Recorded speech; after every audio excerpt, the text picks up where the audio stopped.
Es un gozo saludarles en esta hora, en este su programa, La Biblia te responde. Para aquellos que nos sintonizan por primera vez en este programa, queremos decirles que este es un programa en el cual ustedes pueden participar. En realidad, ustedes son los que hacen este programa, llamando, haciendo sus comentarios, sus preguntas, sus dudas, y nosotros tratamos con la ayuda de Dios de darles una respuesta a través de la palabra de nuestro Dios. Siempre es una alegría poder comunicarnos con ustedes y llegar hasta la privacidad de sus hogares, en el lugar donde ustedes están en esta hora, y comentar juntos el Santo Libro de Dios. Y claro, antes de abrir la palabra de nuestro Dios, vamos a tener una palabra de oración, pidiendo que el Espíritu Santo nos guíe en el estudio de esta tarde. Vamos a orar juntos. Padre Santo y Dios nuestro, sea tu nombre glorificado en esta hora. Antes de abrir tu santo libro, pedimos que tu Espíritu Santo sea enviado para ayudarnos no solamente a comprender tu palabra, pero sobre todas las cosas a ponerla por obra. Bendice a cada televidente, a las familias representadas por aquellos que estamos en contacto, y que la obra que tu Espíritu Santo está haciendo en cada corazón pueda ser completada para el día de la redención. Todos estos favores los agradecemos confiando en tu promesa, que donde tu nombre es invocado, tú estás en medio de nosotros para guiarnos. En el nombre de Jesús lo agradecemos y lo pedimos todo. Amén, Señor. Amén. Muy bien, ustedes pueden llamar en cualquier momento y estamos a disposición de compartir con ustedes el micrófono. Pueden hablar, hacer su pregunta y trataremos de responderles. Nos quedaron algunas preguntitas pendientes de la semana pasada, así que voy a comenzar aquí con la hermana Luz Goberna, que nos llamó desde Panamá. Y ella pregunta, ¿a quién se refiere Santiago 5:14 sobre la unción de los enfermos? ¿Es a los ancianos de la iglesia que tienen ese cargo o a las personas mayores de la iglesia?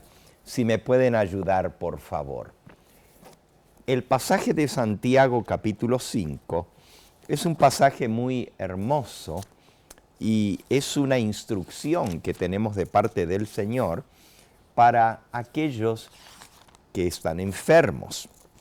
Dice Santiago capítulo 5 y versículo 14. ¿Está alguno entre vosotros enfermo? Llame a los ancianos de la iglesia y oren por él, ungiéndole con aceite en el nombre del Señor. Y la oración de fe salvará al enfermo, y el Señor lo levantará. Y si hubiere cometido pecados, le serán perdonados. Efectivamente, Dios nos da aquí instrucciones a través del apóstol Santiago de qué hacer cuando nos acongoja la enfermedad, ya sea a nosotros o a algún ser querido. La pregunta de nuestra hermana es, ¿aquí se refiere a los ancianos de la iglesia en cuanto al cargo específico o en cuanto a los viejitos ancianos de la iglesia? Bueno, el pasaje en sí dice, llame a los ancianos de la iglesia. No a los ancianos en la iglesia, sino ancianos de iglesia. Específicamente, el ancianato, también conocido como el obispado o el presbiterio de la iglesia. Son palabras griegas. Presbiterio viene de presbítero, que quiere decir anciano, y es un cargo eclesiástico, así también como la palabra anciano es un cargo eclesiástico específicamente. Si damos vuelta 2 hojas más adelante, encontramos en Primera de Pedro, capítulo 5, versículo 1, ruego a los ancianos que están entre vosotros, yo anciano también con ellos, y testigo de los padecimientos de Cristo, que soy también participante de la gloria que Él revelará. Y entonces dice el versículo 2, apacentad la grey de Dios, que está entre vosotros, cuidando de ella, no por fuerza, sino voluntariamente, no por ganancia deshonesta, sino con ánimo pronto, no como teniendo señorío sobre los que están bajo vuestro cuidado, dice el versículo 3, sino siendo ejemplos de la grey. Versículo 4, y cuando aparezca el príncipe de los pastores, vosotros recibiréis la corona incorruptible de gloria. Así que aquí específicamente nos habla acerca de los que apacientan la grey del Señor, que son copastores porque Cristo es el pastor de su grey. Y los demás que servimos al Señor como pastores, como ancianos, como presbíteros, somos copastores. Cristo es el príncipe de los pastores. Así que en el contexto bíblico, llamar a los ancianos de la iglesia es llamar a aquellos, sin importar su edad, ya sea jóvenes o viejos, que tengan ese llamado de Dios, porque es más que un cargo, es un llamado. Dios es el que llama, Dios es el que escoge, y Él llama a las personas de acuerdo a su disponibilidad de servirle a Él. La iglesia reconoce el llamado de un pastor o de un anciano por la imposición de manos, es decir, apartando esa persona para el cargo sagrado. La imposición de manos, según el libro de Hechos de los Apóstoles, no solamente aparta a esa persona para el cargo al cual ha sido llamado, pero también a través de la imposición de manos se recibe el Espíritu Santo. Es el Espíritu Santo el que unge. Y de esa manera, al haber alguna persona enferma, podemos llamar a aquellos que han recibido imposición de manos, han recibido el Espíritu Santo, y ellos a su vez pueden imponer las manos sobre los enfermos.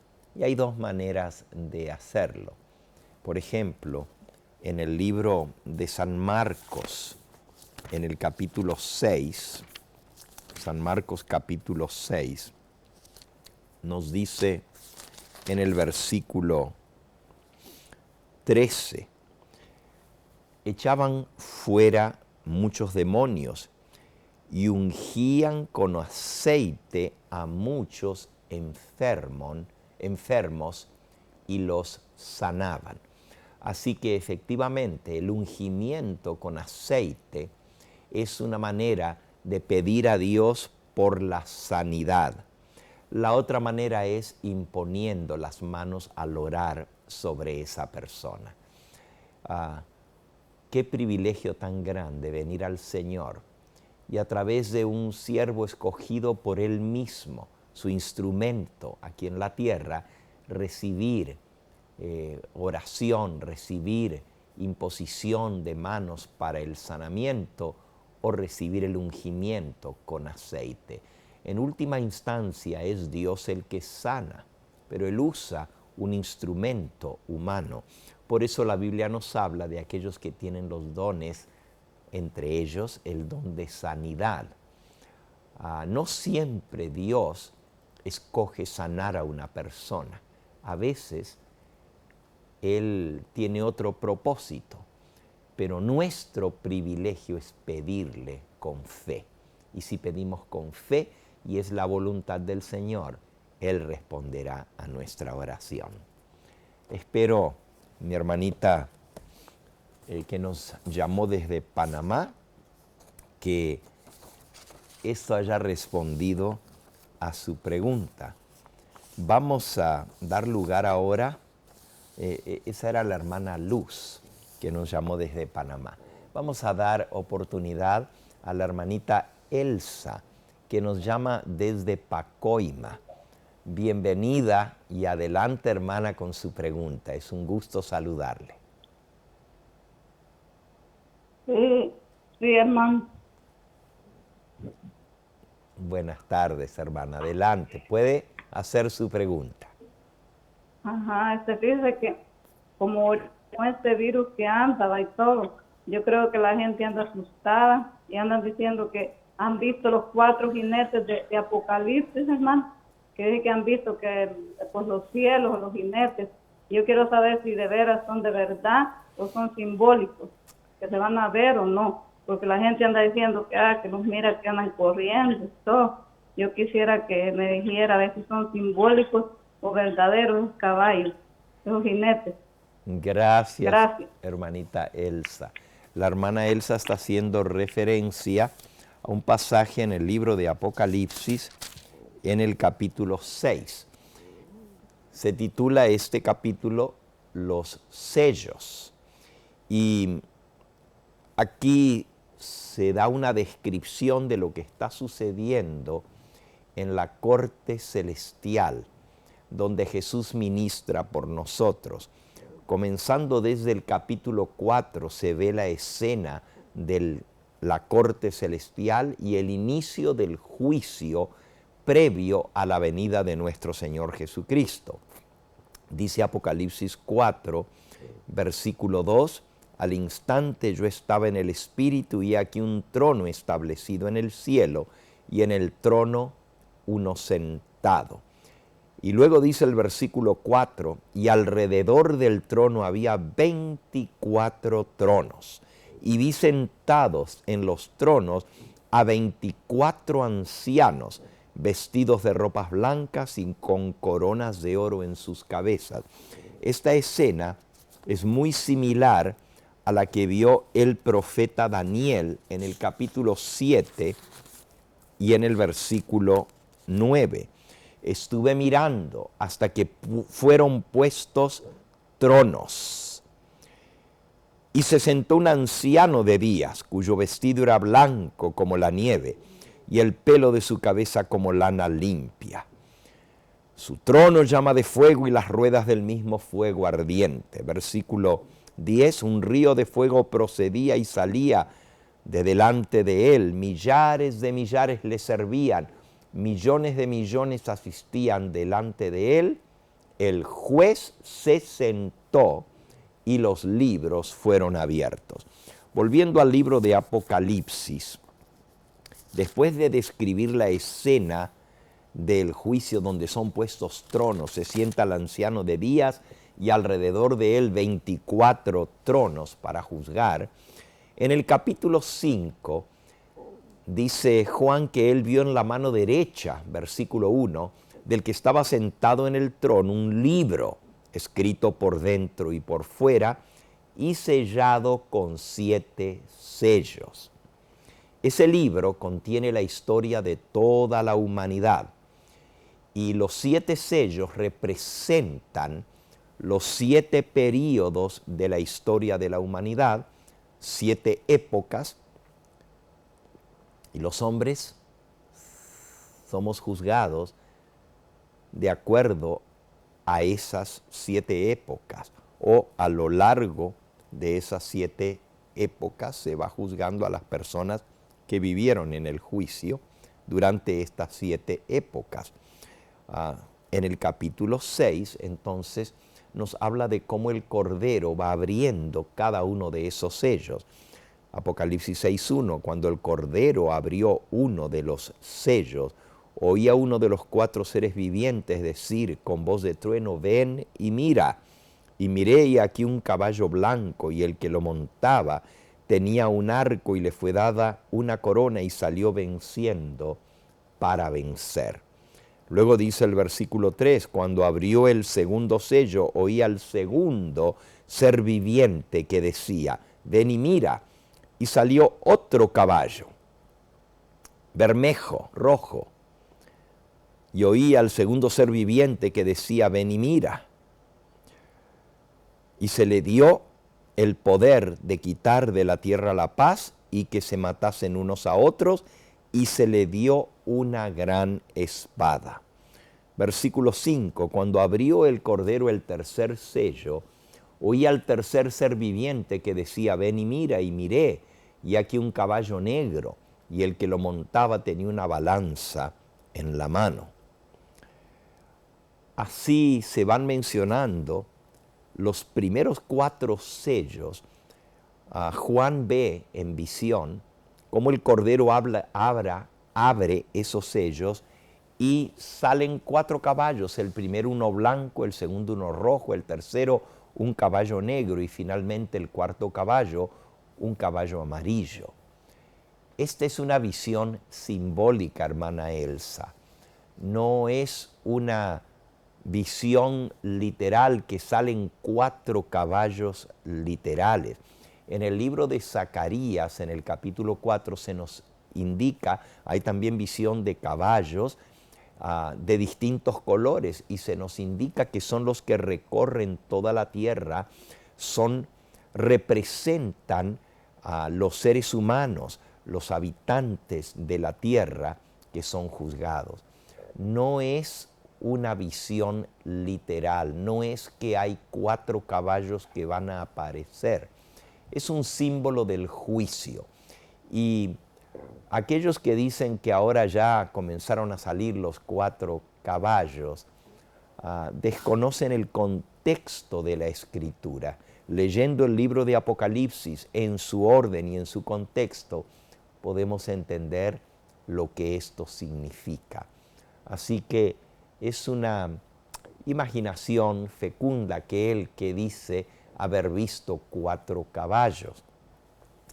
Muchas veces la gente ve en las nubes caballos y por la pandemia que hay, porque justamente el 4 caballo dice en el versículo 8, miré y aquí un caballo amarillo, pálido, y el que lo montaba tenía por nombre Muerte, y el Hades le seguía. Hades es el sepulcro, y le fue dada potestad sobre la 4ª parte de la tierra para matar con hambre, con espada, con mortandad y con las fieras de la tierra. Esto es un símbolo, pero no quiere decir que los seres humanos van a morir específicamente a través de espada o con hambre o con las fieras de la tierra. La palabra que se traduce mortandad allí, en algunas Biblias la traducen pestilencia. Y por esa relación, algunas personas ven como que los caballos, uno de esos caballos son las pestilencias por las cuales está muriendo tanta gente. Nos habla del juicio de Dios. Y es cierto, estamos viviendo en la hora del juicio de Dios, pero no quiere decir que la pestilencia que está cundiendo en el mundo hoy en día es un castigo de Dios. Es un resultado del pecado, es un resultado de la enfermedad que ha acosado al mundo, que es causa del pecado, o es más bien resultado del pecado. Y el Señor Jesús nos habló de esto, que en el tiempo del fin las pestilencias se habrían de multiplicar. Y es una señal de que estamos viviendo en el tiempo del fin. pero los caballos no son caballos literales, sino que es un símbolo de las distintas etapas del juicio previo a la venida del Señor. Espero, mi hermanita Elsa, que esto le haya respondido a su pregunta. Vamos a continuar con nuestra próxima llamada y qué bueno poder ver al hermano Pedro, que nos está llamando nuevamente desde Rhode Island. Hacía tiempo que no hablábamos con él, pero él es muy asiduo escuchando este programa y siempre le gusta participar. Bienvenido, hermano Pedro, una alegría en volverle a saludar. Y adelante con su pregunta. Sí, muy buenas tardes, pastor. Buenas tardes. Dios le bendiga a cada uno de ustedes. Amén. Y así como usted dice, estamos pendientes no solamente a la programación, sino también cuando están de jornadas haciendo la campaña evangelística. Amén. Y aquellos videos que todavía se conservan, son un poco viejitos, también les seguimos por ahí. Amén, amén. Bien, voy a aprovechar y si es posible voy a hacer 3 preguntas, son cortas. Una de ellas es, Moisés sube a la montaña a buscar los 10 mandamientos, dura 40 días. Durante esos días Dios le dicta las demás leyes, él escribe un libro. Luego él baja con las 2 tablas y la pregunta mía es, la ley de Moisés menciona que esas tablas iban a ser colocadas dentro del arca del pacto. Pero si Moisés acababa de bajar con la ley, donde estaba escrito este mandato de colocarlo dentro del arca, la pregunta entonces, las tablas de piedra iban a estar, no sé, como fuera del arca por un tiempo hasta que construyeran el santuario y el arca, o cómo era el asunto. Esa es mi primera pregunta. Mi segunda pregunta es de Apocalipsis.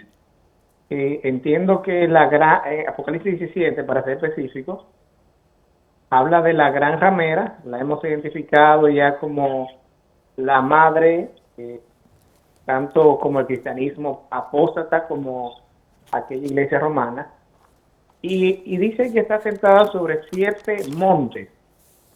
Y he escuchado varias veces que se ha interpretado los 7 montes como 7 reinos, incluso iniciándolos desde Babilonia, algunos lo inician desde Egipto. Entonces mi pregunta es, ¿cómo puede ser que la iglesia madre, o sea, la iglesia romana, estuvo sentada en Babilonia, Medo-Persia y lo demás? Quizás yo estoy interpretando más, pero me gustaría saber eso. Y la última es bien corta, pastor, y disculpe que haya tanta pregunta. Siempre me he preguntado por qué los escritos de la hermana White no se le ponen capítulo y versículo, así como una Biblia. Ok. Gracias, hermano Pedro, por su colaboración. Y respondiendo a la primera pregunta, ¿dónde estuvieron las tablas de piedra mientras se construye el santuario? Si leemos en Deuteronomio capítulo 10, nos dice, en aquel tiempo Jehová me dijo, lábrate 2 tablas de piedra como las primeras. Las primeras se refiere a aquellas que él había quebrado al pie del monte, al bajar del monte, después de los 40 días. Y sube a mí al monte, y hazte un arca de madera. Versículo 2, y escribiré en aquellas tablas las palabras que estaban en las primeras tablas que quebraste, y las pondrás en el arca.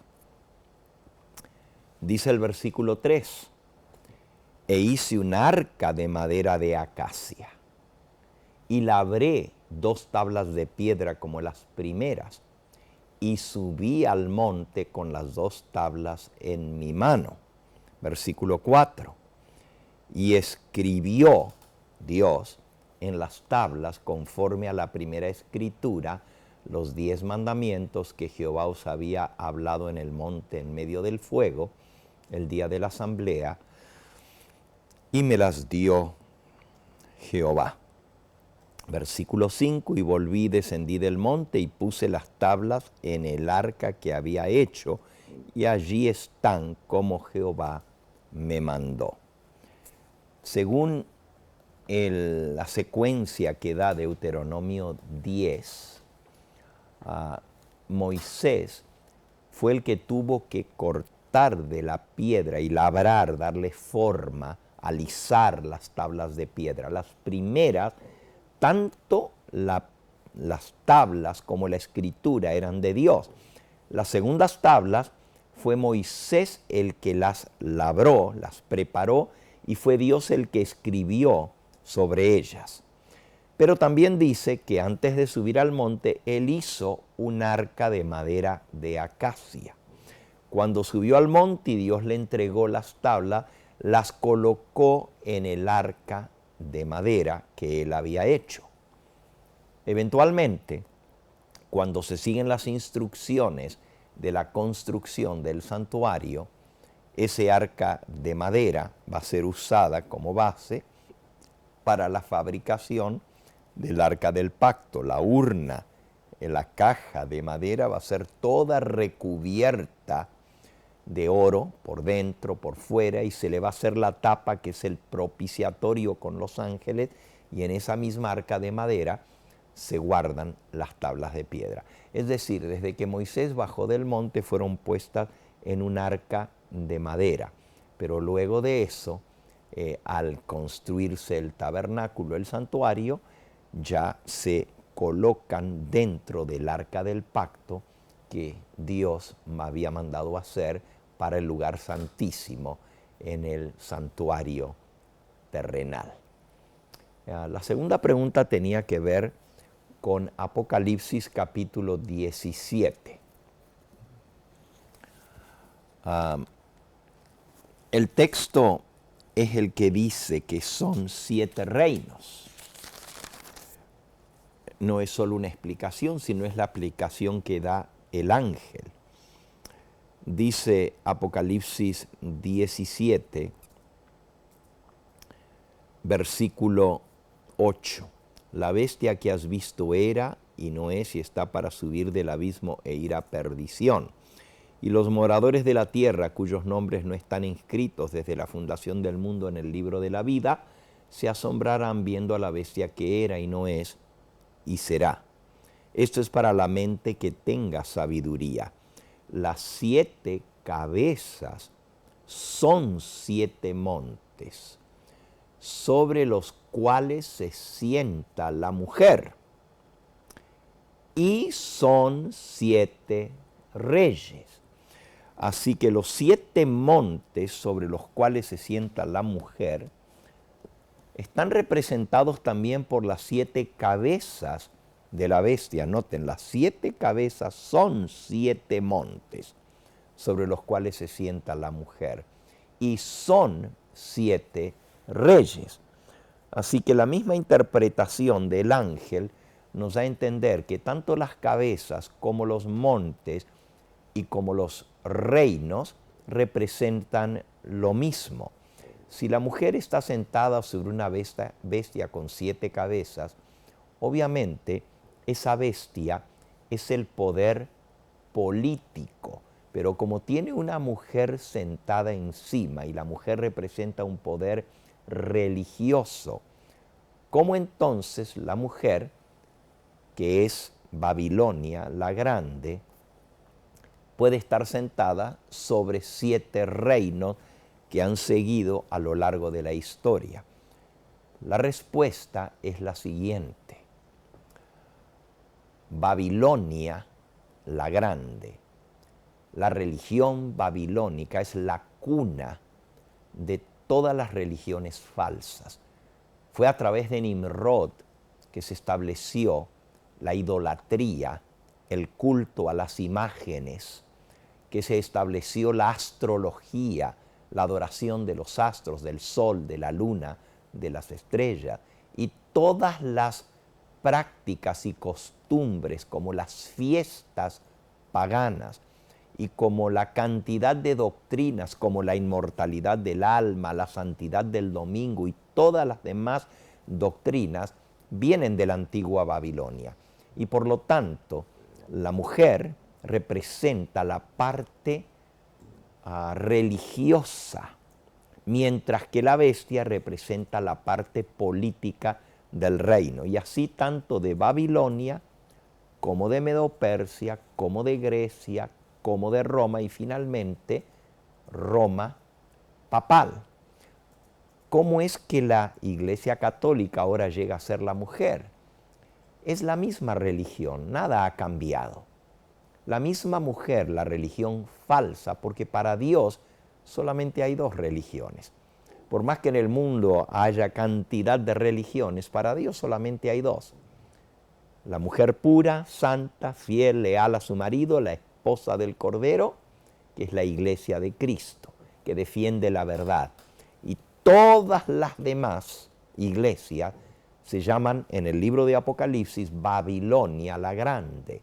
Por eso se le llama la Grande y se dice que es la madre de las rameras. Ahí mismo en Apocalipsis capítulo 17 y versículo 5. Babilonia la Grande, la madre de las rameras y de las abominaciones de la tierra. Así que la religión falsa es madre de todas las demás. Y todas esas religiones se les llama Babilonia porque Babilonia quiere decir confusión, una conglomeración de doctrinas confusas y falsas. El catolicismo romano adoptó la gran mayoría de esas costumbres, enseñanzas, doctrinas y prácticas y las incorporó dentro del cristianismo. De esa manera, la Iglesia Católica llega a ser parte de esa gran mujer Babilonia la Grande que ha emborrachado a todas las naciones con el vino de su fornicación.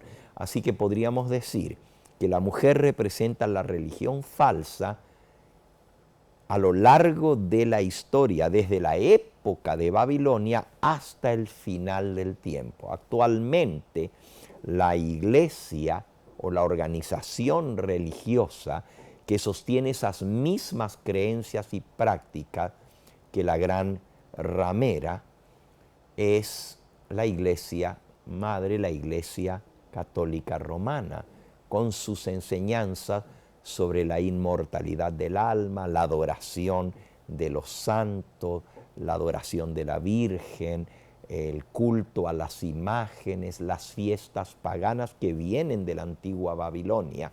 Todo eso se incorporó dentro de la Iglesia Católica. Se cambió la verdad por la mentira. De esa manera, la mujer es la iglesia actual, pero fue siempre la iglesia falsa desde sus comienzos. Por eso está sentada sobre 7 montes, que son 7 reinos, es decir, 7 imperios ha utilizado Satanás para dominar al mundo, y a través de esos imperios siempre iba junto la religión con la política. Desde Babilonia, donde el rey de Babilonia era al mismo tiempo jefe supremo de la religión de Babilonia, que se llamaba los misterios, y su título oficial era sumo pontífice de los misterios de Babilonia. Ese título se sigue pasando de imperio en imperio, y la unión de la política con la religión es lo que forma esa simbiosis entre la mujer y la bestia. Espero que esto haya respondido a su pregunta, hermano Pedro. La tercera pregunta tenía que ver, porque no sé si se dividen en capítulos y versículos los escritos de Elena de White. No puedo yo responder sobre eso, ya que nosotros recibimos los libros impresos, no somos nosotros que los imprimimos. No sería una mala idea dividirlos, a lo menos en capítulos y versículos están divididos en capítulos. El título del capítulo, de cada libro de El Espíritu de Profecía, pero no versículos. Por eso a veces cuesta encontrar una cita, porque en lugar de tener un número para el párrafo, tiene un número de página, y cuando se imprime el libro en otro formato, pues cambia o varía el número de página. Sería una buena idea poderlo imprimir de esa manera. Sin embargo, no están impresos así. Nosotros recibimos estos libros ya impresos. El libro próximo que vamos a sacar, que está en preparación, es Eventos del Tiempo del Fin. No es lo mismo que Eventos Finales. Ya está circulando en cierto formato ese libro, pero en el nuevo formato que hemos de imprimir a través de nuestro ministerio, ese libro va a tener numerado cada párrafo. O sea, usted va a poder decir Eventos del Tiempo Final, capítulo 10, párrafo 7. Y ahí va a ir directamente al párrafo en el cual se está haciendo mención. Y eso sería bueno poderlo hacer para todos los libros del Espíritu de Profecía. Muy bien, vamos a seguir con nuestra hermana Marta, que nos llama desde también la costa este de los Estados Unidos, así como el hermano Pedro, que nos llamó de Providence, Rhode Island. Aquí la hermana Marta nos llama desde el estado de Virginia. Bienvenida, hermana Marta, es un gusto tenerle en nuestro programa, y adelante con su pregunta. Hola, buenas noches, pastor. Buenas noches.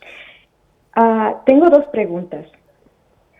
A mí me regalaron una Biblia de escrituras mesiánicas que se llama Sefer Davar, que tiene el Tanakh y tiene el Brit Hadashah, que es el Nuevo Testamento. Y entonces yo he estado leyendo esta Biblia, comparándola con mi Biblia Reina Valera, y entonces me estoy dando cuenta que en el libro de Daniel tiene 13 capítulos. El último capítulo, el número 13, ese no está en la Biblia Reina Valera ni en ninguna de las otras Biblias. Aún los busqué en el King James, la versión King James, y otras versiones aún en inglés, y no la encuentro. Solo en la Biblia católica, pero en esa este capítulo está cambiado. Entonces, esa es mi primera pregunta, que por qué ese capítulo número 13 está en el Tanakh, pero no en las Biblias en español o en inglés. Hermana Marta, una pregunta. Yo no estoy familiarizado con esa Biblia mesiánica. Tanakh quiere decir pues las escrituras que nosotros le llamamos el Antiguo Testamento, ¿verdad? Y Berit Roshan es el Nuevo Testamento. Mi pregunta es, ¿el capítulo 13 de Daniel, como aparece en esa Biblia, tiene un contenido diferente, o es que los capítulos fueron divididos diferente? ¿O es algo, no, es nuevo, o sea, es otro material? Es otro material que habla sobre que Daniel fue, que habían unos sacerdotes que estaban adorando y agregando como ofrendas que le estaban haciendo a Baal, y parece que ellos ponían, y entonces que el rey Darías le había retado a Daniel, o Daniel lo retó a él, diciendo de que ese era un ídolo falso y que él no se comía las cosas que le estaban ofreciendo,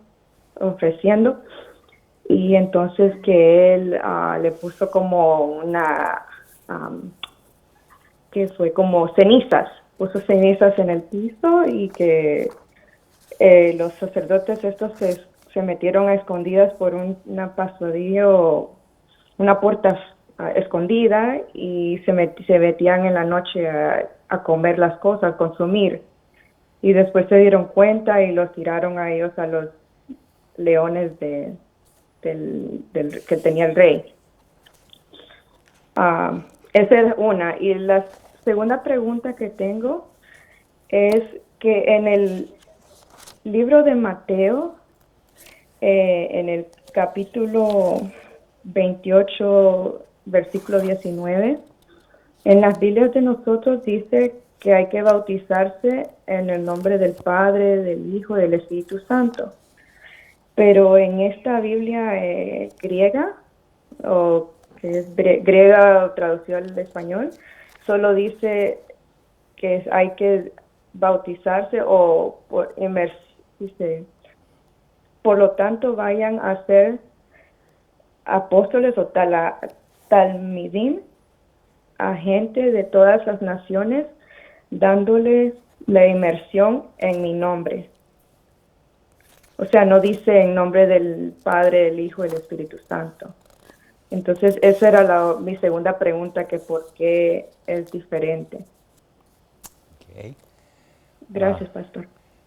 Gracias, hermanita Marta, por sus preguntas. Esta porción de Daniel, si usted la busca en la Biblia católica, la va a encontrar en la parte agregada de los libros que tiene la Biblia católica, no el capítulo 13, porque el capítulo 13 es la historia de Daniel y Susana, pero en los libros apócrifos que están agregados a la Biblia católica, usted va a encontrar un agregado en el capítulo 3, versículo 24 hasta el 90. Eso está agregado y está en la Biblia católica y no está en las Biblias protestantes. Y también aparece el capítulo 13 y el capítulo 14 del libro de Daniel. En las Biblias protestantes solamente aparece hasta el capítulo 12. Esa sección que usted se menciona se conoce como la historia de Daniel y Bel. Los autores o compiladores o traductores de la Biblia mesiánica a la cual usted hace mención, seguramente decidieron incluir esa porción que está tomada de libros apócrifos, pero no incluir los demás agregados al libro de Daniel. ¿Podría usted chequear quizás esa Biblia que usted tiene, la Biblia mesiánica, y ver si también tiene los demás libros apócrifos, que son Tobías, Judith, Sabiduría, Eclesiástico, Baruch y Primera y Segunda de Macabeos? También hay porciones agregadas al libro de Esther y al libro de Daniel, como ya hemos mencionado. Entonces, si tiene esos otros libros y esas otras porciones, ellos están usando el canon alejandrino. Las Biblias protestantes usan el canon hebreo, en el hebreo directamente. Eso interpreta. En el idioma... ¿Aló? Sí, perdón, alguien nos interrumpió. Disculpe, pastor. Sí. Solo le iba a responder a su pregunta. Okay. No, esos libros no están en esta. Solo es el único adicional que he visto es ese capítulo 13 de Daniel. Sí, que no es el mismo, pero no es el mismo que el de la Iglesia Católica, ¿verdad? No, porque en el de Iglesia Católica, porque yo los comparé los capítulos. Es la historia de y Susana. En la Iglesia Católica, en la Biblia Católica es diferente el capítulo. Sí, lo han cambiado. Es sobre Susana, ¿verdad? Sí. Una mujer que Daniel... que la quisieron violar o sí. algo así. Bueno, Realmente no le tengo respuesta, hermana, por qué escogieron incorporar una historia que no es parte del canon hebreo de las Escrituras. Ninguno de esos agregados al libro de Daniel son parte del libro en sí en el idioma hebreo. Todo eso vino a través del griego y esas porciones se agregaron a través de la Septuaginta, junto con muchos otros libros que no son inspirados. Yo tengo una sección aquí en la carpeta que se llama Textos difíciles de la Biblia y su explicación, que se titula ¿Por qué los protestantes no aceptamos los libros apócrifos o deuterocanónicos? Y aquí viene varias páginas explicando, doy 12 razones históricas, razones bíblicas y razones de peso por la cual nunca esas porciones o esos otros libros fueron incluidos en el canon hebreo. Tampoco esa historia de adoración a las imágenes, especialmente Abel, está incorporada en la Biblia, la Tanakh en hebreo. Y usted puede chequearla, una Biblia hebrea, directamente y no va a encontrar. Esa es la que tengo. Es el Ketuvim, Sí. que es en hebreo. Ahí es donde está el libro de Daniel. Y ese es hebreo, pero traducido al español. La Biblia mesiánica. Mesiánica, sí.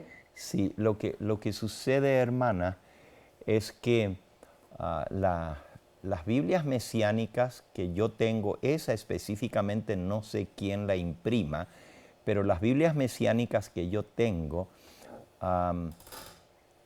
no incluyen los libros apócrifos ni ninguna porción de ellos y son Biblias mesiánicas. Lo que hacen es incorporar el nombre sagrado y también algunos nombres en hebreo que los mencionan. O sea, palabras hebreas están incorporadas en el texto en español a lo largo de toda la Tanakh. En cuanto al Nuevo Testamento, es una traducción del griego al hebreo y del hebreo al español. Solamente una palabrita de advertencia. Y esto tiene que ver tanto con la Biblia mesiánica como con la segunda pregunta suya, que tiene que ver con respecto al bautismo y en el nombre de quién se debe bautizar. El movimiento judío mesiánico es un movimiento que surge alrededor de la década de los 70 en Estados Unidos y hoy se ha regado por distintas partes del mundo y hay sinagogas judías mesiánicas, no solamente en Estados Unidos, también en Israel y en muchos países del mundo. En general, el movimiento judío mesiánico considera que Adonai o el Dios Elohim o Dios Padre es el único Dios verdadero. Jesucristo no es Dios eterno y el Espíritu Santo es el Espíritu de Dios. Entonces muchas de las traducciones o de las Biblias que se usan en el movimiento judío mesiánico adaptan las traducciones a esa creencia de que solo Jehová, le llamaríamos nosotros, o Yahweh o Adonai, es el único Dios eterno. Jesucristo llega a ser el Hijo de Dios por adopción. Es lo que creen muchos judíos mesiánicos, pero no es Dios en todo el sentido de la palabra. Entonces tenemos que tener cuidado con todas las traducciones. El texto del Antiguo Testamento, la Tanakh, el manuscrito que se ha usado a lo largo de todos los siglos es el texto masorético. Y en el texto masorético no aparece esa historia de Daniel como ninguno de los otros libros apócrifos. El Nuevo Testamento es un agregado a la Biblia mesiánica, porque claro, sí creen en Jesús como Mesías, como Salvador, pero también el propósito de esa Biblia es atraer al judío con una versión de la Biblia que sea especialmente preparada para ellos, con palabras hebreas que ellos entienden, que las usan, no importa qué idioma hablen, usan esas palabras en hebreo, porque las usan como nombre propio. Es una buena intención la de esa Biblia, y aún preparar el Nuevo Testamento, incorporando el nombre de Yeshua, etcétera, y el nombre de Yahweh o de Adonai en todo el Nuevo Testamento, porque es más aceptable para un lector hebreo o judío específicamente. Y todo eso es muy bueno, pero como digo, según el publicador de esa Biblia, a veces pueden ser tendenciosas en sus traducciones. Tiene que ver de dónde fue traducida y cuál es el texto que se usó. La mayoría de las Biblias mesiánicas dicen ser una traducción del hebreo, pero realmente es una paráfrasis del traductor que incorpora palabras hebreas al texto y muchas veces pues adapta el texto a su manera de pensar.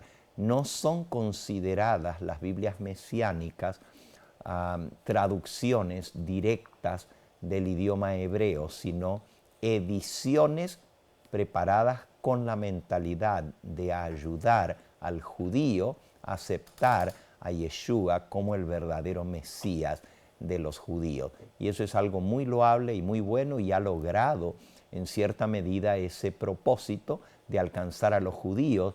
Las Biblias mesiánicas las aceptan mejor para leerlas que una Biblia protestante o una Biblia que no incorpore el trasfondo judío. Habiendo dicho eso, entonces mi consejo es que usted siempre compare versiones de la palabra de Dios. No una solamente, no solamente Reina Valera o King James, sino cuantos más Biblias usted compare, usted se va a dar cuenta de que todas tienen el mismo contenido porque están traducidas de los mismos manuscritos.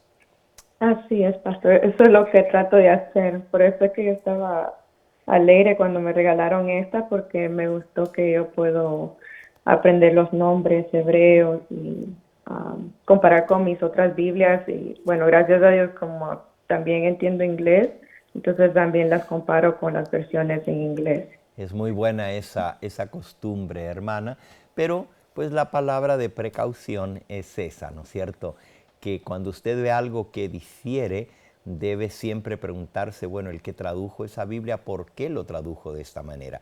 Y específicamente en Mateo 28, donde habla de bautizar en el nombre, que en nuestras Biblias y en todas las Biblias, tanto protestantes como católicas, en todas las Biblias lo traducen bautizándolos en el nombre del Padre y del Hijo y del Espíritu Santo. En ese caso, en la Biblia mesiánica que usted menciona, solamente dice bautizándolos o sumergiéndolos en mi nombre.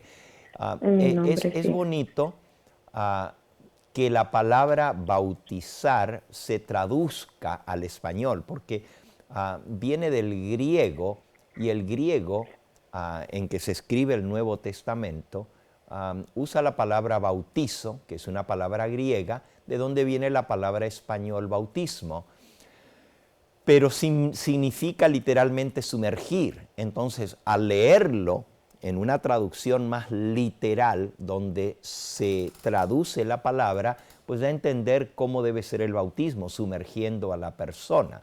Y eso es algo positivo de esa traducción. pero el eliminar Padre, Hijo y Espíritu Santo es algo tendencioso porque no hay ningún manuscrito en el cual se puedan haber basado, ni en hebreo, porque el Nuevo Testamento no se escribió en hebreo, sino en griego, pero aún en el griego no hay manuscrito donde lo traduzca de esa manera, en mi nombre. Si el judío mesiánico cree en el Padre, el Hijo y el Espíritu Santo como tres personas distintas, no tengo problema con esa traducción, porque el Padre, su nombre es Yahweh, el Hijo, su nombre es Yahweh, y el Espíritu Santo, su nombre es Yahweh. Y si usted se fija el versículo de Mateo 28, 19, dice, bautizándolos, por tanto, id y haced discípulos a todas las naciones, bautizándolos en el nombre. No dice los nombres, el nombre del Padre y del Hijo y del Espíritu Santo. Así que hay un nombre, y ese nombre es el nombre sagrado de Dios, el mismo nombre que comparte tanto el Padre como el Hijo como el Espíritu Santo. En ese sentido no tengo problema con la traducción, o sea, más bien con esa Biblia, el contenido de lo que dice allí. Sin embargo, pues es alterar lo que dice el texto, porque el texto no dice en mi nombre, sino dice en el nombre del Padre, del Hijo y del Espíritu Santo. Me parece excelente lo que usted está haciendo, de leer, de comparar, de aprender. Y sí es bonito poder aprender algunos de los nombres en su idioma original, como aparecen, y aún los libros de la Biblia, en la Biblia mesiánica, los nombres aparecen en el idioma hebreo, como por ejemplo el Génesis es Breshit, y algunos de los otros pues se llaman con esos nombres hebreos. Espero que esto le ayude un poquito a seguir su investigación bíblica y seguir aprendiendo cosas tan interesantes, siempre con el cuidado de ver de dónde viene el material que nosotros estamos leyendo. Nosotros no somos como otras organizaciones religiosas que prohíben a sus miembros leer materiales que no sean de su iglesia. Nosotros somos abiertos a la investigación porque la verdad siempre se mantiene por sí misma. Sin embargo, tenemos que ser cuidadosos y ver el origen de lo que nosotros leemos y compararlo con los originales. En el caso suyo, que ya sabe inglés y sabe español y ahora está aprendiendo un poquito de hebreo, sería bueno tomar un curso de hebreo para poder leer la Biblia en hebreo y por supuesto hoy en día hay herramientas que se pueden utilizar y una herramienta que yo le sugiero que es muy buena, está en inglés, pero se llama The Blue Letter Bible. Es una herramienta para el estudio de la Biblia donde usted puede leer cantidad de versiones en línea, es gratuita, Blue Letter Bible, y allí viene también en hebreo y viene en griego y usted lo puede leer directamente y darse cuenta cómo es que dice el original. Y por supuesto, en esa herramienta, cada palabra, tanto del hebreo como del griego, se traduce y le da el diccionario, el significado de esa palabra, las distintas acepciones de la palabra, para que uno pueda estar seguro de que cuando el traductor lo tradujo, no era tendencioso en su traducción. Una pregunta más, pastor, rápido.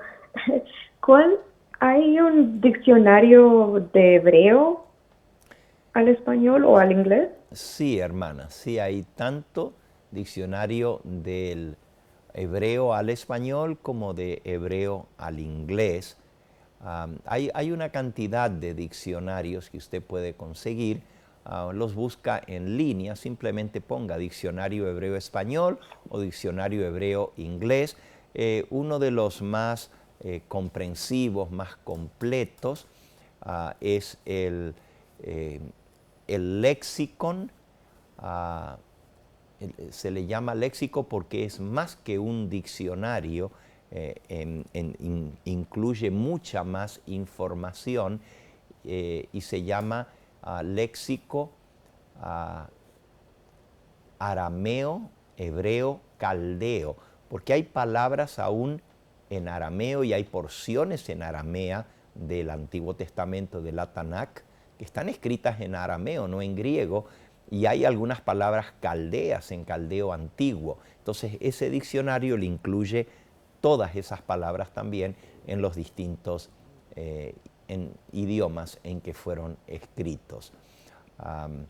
Pero sí, efectivamente, pero pues todas esas herramientas de estudio las puede conseguir en línea, incluso en la que le acabo de recomendar, que es una página, una aplicación en línea, Blue Letter Bible.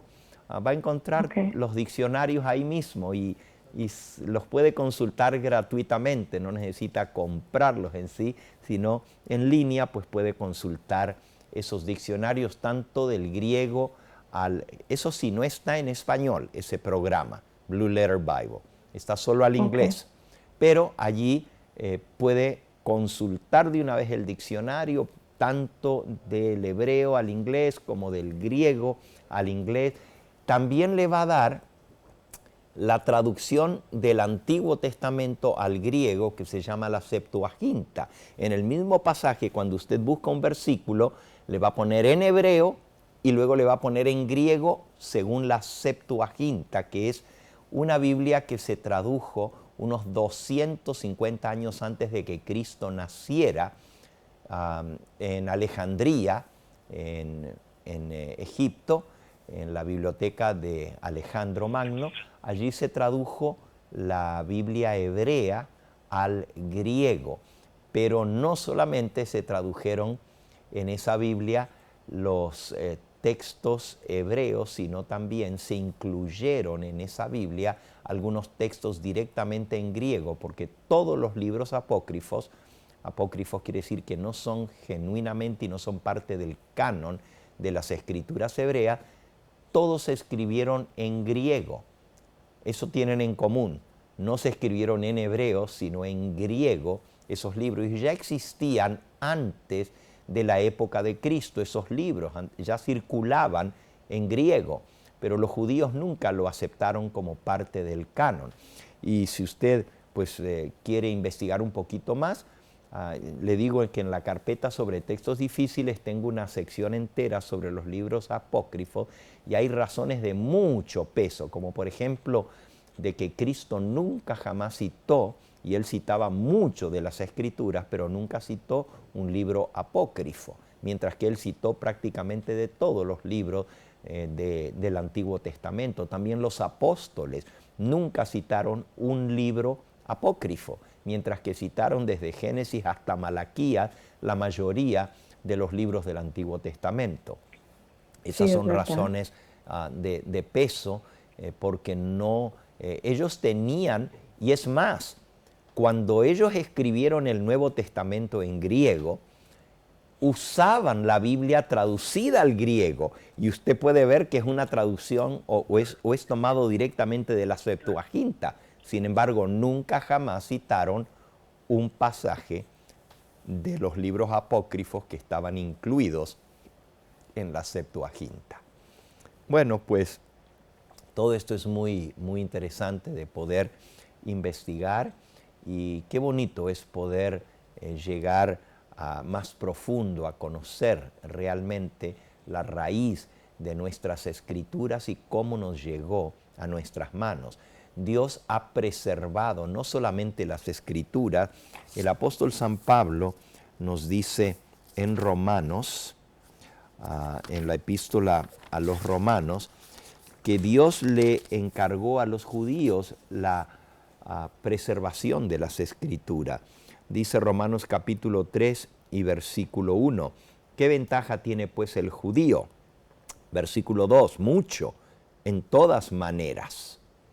Primero, ciertamente que les ha sido confiada la palabra de Dios.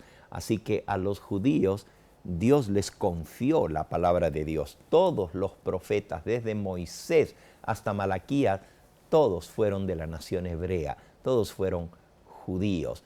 Y todos los escritores del Nuevo Testamento también fueron judíos, aunque escribían en el idioma general que se usaba en la época de Cristo, el idioma griego. Sin embargo, aunque escribían en griego, eran judíos y Dios les confió a ellos la palabra de Dios. Por eso nosotros seguimos la Biblia hebrea y no la Septuaginta o alguna otra versión de la Biblia, sino que nuestra base y el fundamento que usaron, y por siglos los libros apócrifos no eran parte de la Biblia.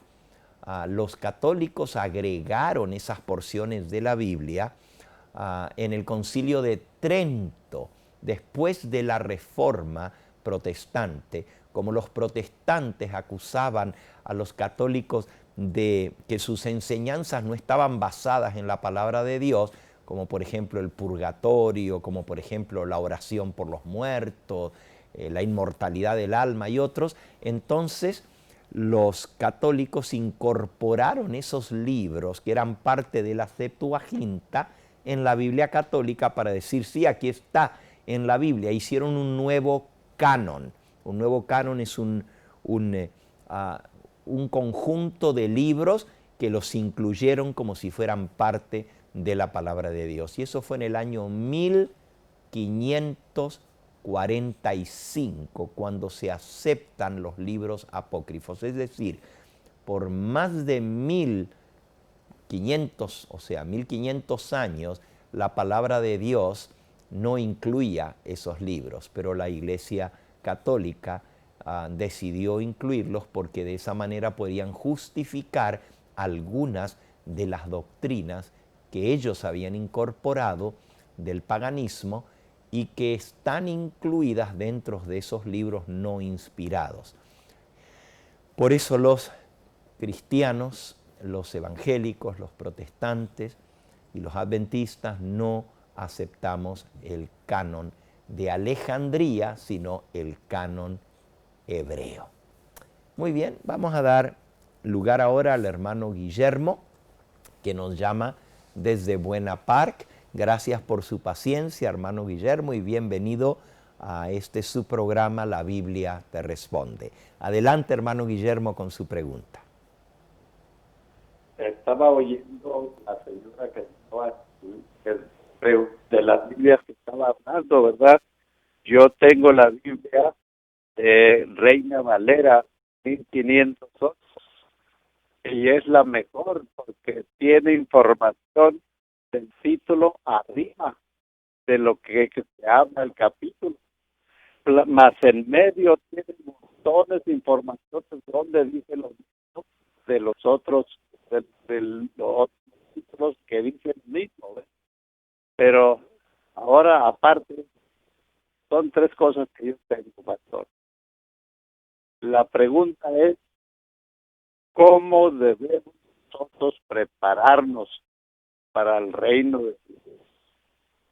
Lo otro es que se me olvidó ver que de los 144,000 yo no me preocuparía por esto. Ya quisiera estar yo en la multitud y ser el último que entre. ¿Sí? Ahora, lo otra que tengo es, pastor, ¿por qué no se convoca un día de oración y ayuda por la situación que estamos pasando todos? Porque estamos peligrando todos, no nomás unos. Entonces, hay mucho sufrimiento. Yo digo, ¿por qué no convocamos un ayuno, principalmente en el sábado, que es un día santo y bendecido por Dios? Y quizás Dios nos escuche, ¿verdad?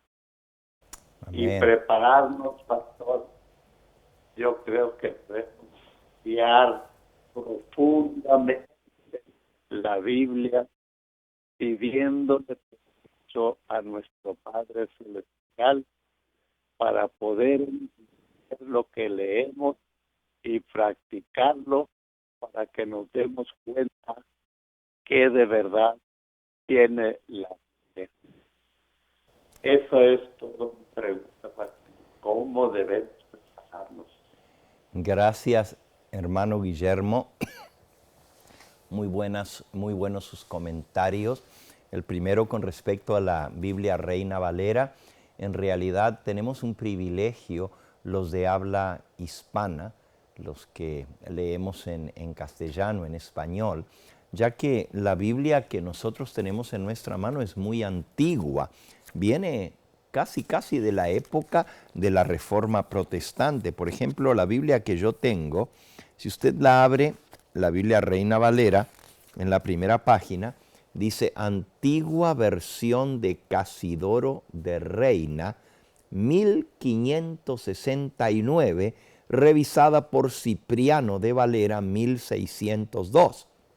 Y luego dice otras revisiones, 1862, 1909 y 1960. Esas últimas dos, la de 1909 y 1960, son las que nosotros más utilizamos. A la de 1909 le llamamos Reina Valera Antigua y a la de 1960 le llamamos Reina Valera revisada. Sin embargo, la versión más antigua de 1569 es muy exacta en su traducción, aunque usa un español que ya no usamos nosotros.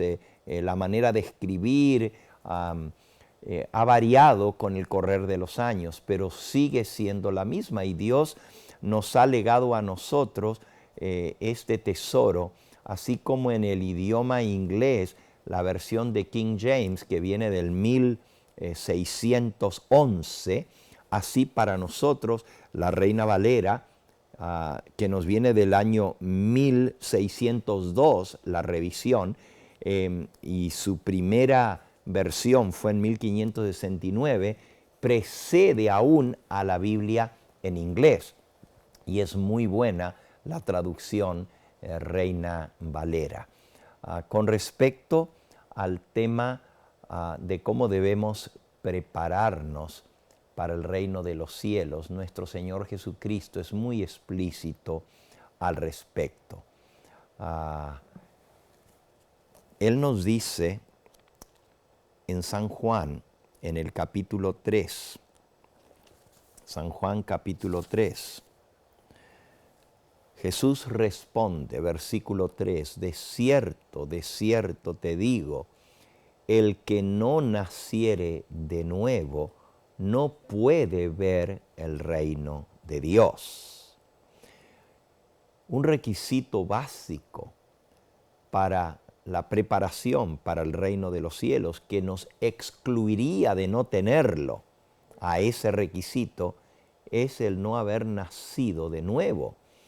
Nicodemo le pregunta a Jesús, versículo 4, ¿cómo puede un hombre nacer siendo viejo? ¿Puede acaso entrar por segunda vez en el vientre de su madre y nacer? Y respondió Jesús, de cierto te digo, el que no naciere de agua y del Espíritu no puede entrar en el reino de Dios. Porque lo que es nacido de la carne, versículo 6, carne es, y lo que es nacido del Espíritu, Espíritu es. Versículo 7, no te maravilles de que te dije, os es necesario nacer de nuevo. Así que el primer requisito es nacer del Espíritu Santo. Y esta es una obra que solamente Dios la puede hacer, pero nosotros debemos pedirla y debemos permitir que Él la haga en nosotros, que nos haga nuevas criaturas en Cristo Jesús. Y si alguno es una nueva criatura y el Espíritu Santo mora en él, el Espíritu Santo le va a guiar en esa nueva vida y en esa preparación para el reino de los cielos.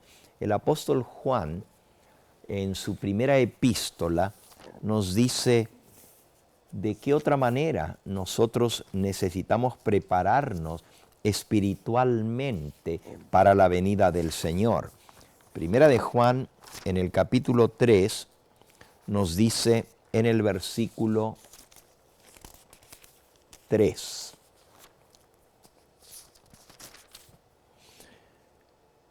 todo aquel que tiene esta esperanza en Él se purifica a sí mismo, así como Él es puro.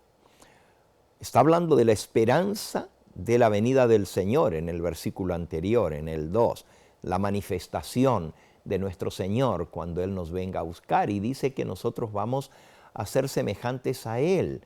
Por eso el que tiene esa esperanza de verle a Él cara a cara, se purifica a sí mismo, así como Él es puro.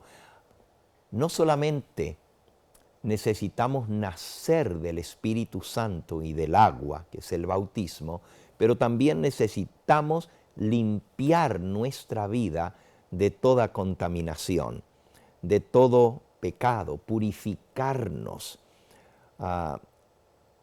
Dice en el versículo 5, y Cristo apareció para quitar nuestros pecados, y no hay pecado en Él. Versículo 6, todo aquel que permanece en Él no peca, todo aquel que peca ni le ha visto ni le ha conocido.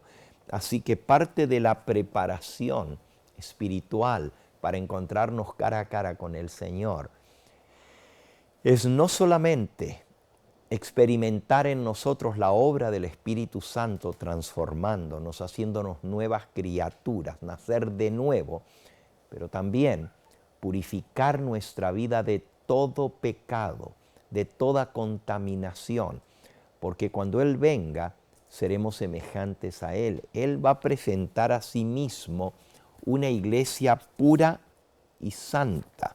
Dice Judas, versículo 24, y aquel que es poderoso para guardaros sin caída y presentaros sin mancha delante de su gloria con grande alegría. Era Judas versículo 24. Así que el único que nos puede presentar sin mancha delante de su gloria con grande alegría cuando Él aparezca es aquel que es poderoso para guardaros sin caída, es decir, por el poder de aquel que nos hace nuevas criaturas. Él nos guarda sin caída y nos presenta sin mancha delante de su gloria para su venida.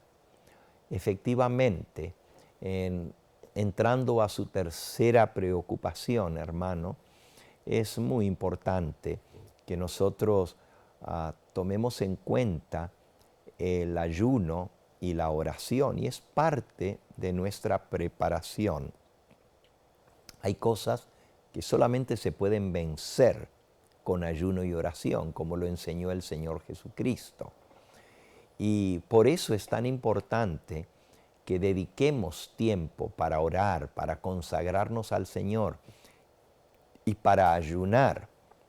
Efectivamente, es bueno que como cristianos nos unamos en ayuno y oración por tantas personas que están siendo afectadas por esta pandemia terrible del coronavirus. Y el día de mañana, jueves, nosotros tenemos un día especial de ayuno y oración que hacemos a nivel de todos nuestros canales de televisión e invitamos a las personas a unirse con nosotros en este ayuno y oración para que Dios nos escuche y levante su mano y proteja a sus hijos. Efectivamente, es muy importante el ayuno y la oración. Con respecto a hacerlo en sábado o en otro día de la semana, en sí el día no es lo que importa. Lo que importa es que le dediquemos ese tiempo al Señor. Los judíos en la época de Cristo ayunaban 2 veces por semana. Esto lo podemos leer nosotros en San Mateo, en el capítulo 18. Nos habla, San Lucas capítulo 18. San Lucas capítulo 18 nos habla acerca del judío, mientras que el otro era el gentil, el fariseo, pero dice ayuno 2 veces por semana.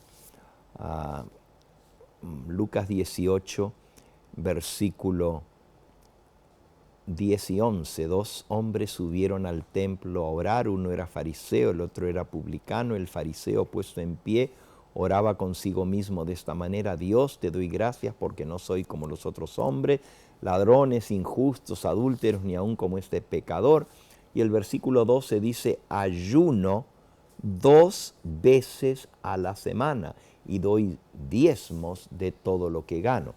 Los judíos ayunaban 2 veces por semana, pero no en sábado, y la razón era porque la Biblia dice que el sábado es un día de deleite, un día de delicia, Isaías 58:13, y ellos pensaban que el ayunar pues era algo de tristeza, pero el Señor Jesús dio vuelta a eso totalmente con respecto al ayuno y nos enseña cómo debemos hacer cuando ayunamos. Él nos dice que nuestro ayuno no debe ser de tristeza. Mateo capítulo 6 y versículo 16 dice: cuando ayunéis no seáis austeros como los hipócritas, porque ellos demudan sus rostros para mostrar a los hombres que ayunan. De cierto os digo que ya tienen su recompensa. Pero tú, versículo 17, cuando ayunes, unge tu cabeza, lava tu rostro, para no mostrar a los hombres que estás ayunando, sino a tu Padre que está en secreto, y tu Padre que te ve en lo secreto te recompensará en público. Así que el ayuno no es para mostrar a los demás que estamos ayunando. No es que sea malo si todos los cristianos o una iglesia en particular decide ayunar un sábado todo junto y pasar en ayuno y oración. No es malo, pero el ayuno no es para que nos vean los demás ayunando. El ayuno es para estar en comunión, que nos vea nuestro Padre Celestial, y Él que nos ve en lo secreto nos ha de recompensar en público. Así que sí, hermano Guillermo, las cosas que usted ha tocado son importantes con respecto a los 144,000. Este servidor está llevando una serie sobre el temario de los 144,000. Ya llevamos 6 sermones de esa serie y cada sábado yo estoy continuando con esa serie y muchos la vienen siguiendo. Le menciono esto porque si bien la mensajera del Señor nos dice que no debemos entrar en discusión sobre quiénes han de formar parte de los 144,000, es parte de lo que Dios nos ha revelado en su palabra. Y si Dios lo puso en su palabra, es por algo. Toda escritura es inspirada por Dios y es útil para enseñar, para redarguir, para corregir. Así que aún esas porciones que a veces nos resultan un poquito más difíciles de entender, son buenas que las estudiemos.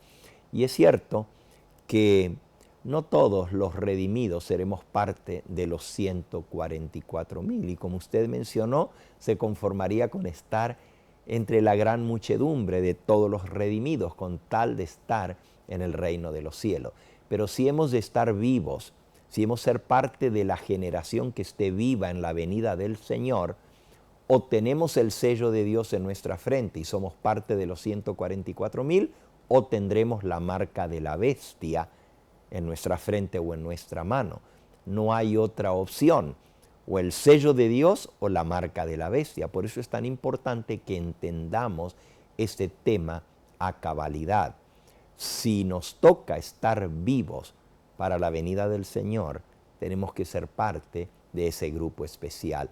Y tiene muchas características, y justamente el tema de cómo prepararnos para la venida del Señor, si hemos de estar entre los vivos cuando Él venga, incluye lo que acabamos de estudiar hoy: estar sin mancha delante de Dios, así como los 144,000 que están sin mancha delante del trono de Dios. Muy buenas sus preguntas. Gracias, hermano Guillermo, por esta contribución. Y vamos a darle oportunidad ahora a nuestra hermanita María, que nos llama desde Burbank. Bienvenida, hermanita María. Es un gusto tenerle con nosotros y adelante con su pregunta. Bendecido, pastor. Gracias, igualmente. Soy María de Jesús y quería preguntarle con lo que estaba referencia a lo que él estaba diciendo, que tenía los nombres de Jehová, Dios Padre, Dios Hijo, Dios Espíritu Santo. ¿Se puede refrescar mi memoria, pastor? Porque yo se me olvidó dónde, en qué capítulo está, en qué libro y en qué lugar. Menciona que debemos bautizar en el nombre del Padre y del Hijo y del Espíritu Santo. Se encuentra en San Mateo, capítulo 28 y versículo 19. Lo van a poner en pantalla para que usted lo pueda anotar, hermana. Mateo, capítulo 28 y versículo 19. Y lo que Cristo dijo fue: por tanto, id y haced discípulos a todas las naciones, bautizándolos en el nombre del Padre y del Hijo y del Espíritu Santo. Mateo 28, 19. También en 2 de Corintios, capítulo 13, encontramos otro pasaje donde se menciona a las tres personas que componen la deidad.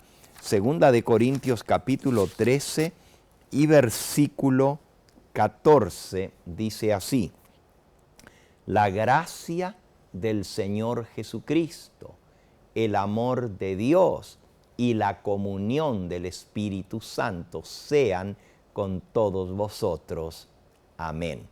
Así que aquí menciona el mismo pasaje a Dios Padre diciendo el amor de Dios, la gracia del Señor Jesucristo, mencionando al Hijo, y la comunión del Espíritu Santo. Los mismos tres seres divinos mencionados en este mismo pasaje. Y como este, hay muchos otros pasajes en el Nuevo Testamento donde nos habla acerca de esos seres divinos coeternos que forman uno solo en propósito, un solo Dios, porque tienen un mismo propósito, una misma sustancia, una misma esencia, un mismo poder, y todos están empeñados, los tres, en nuestra salvación.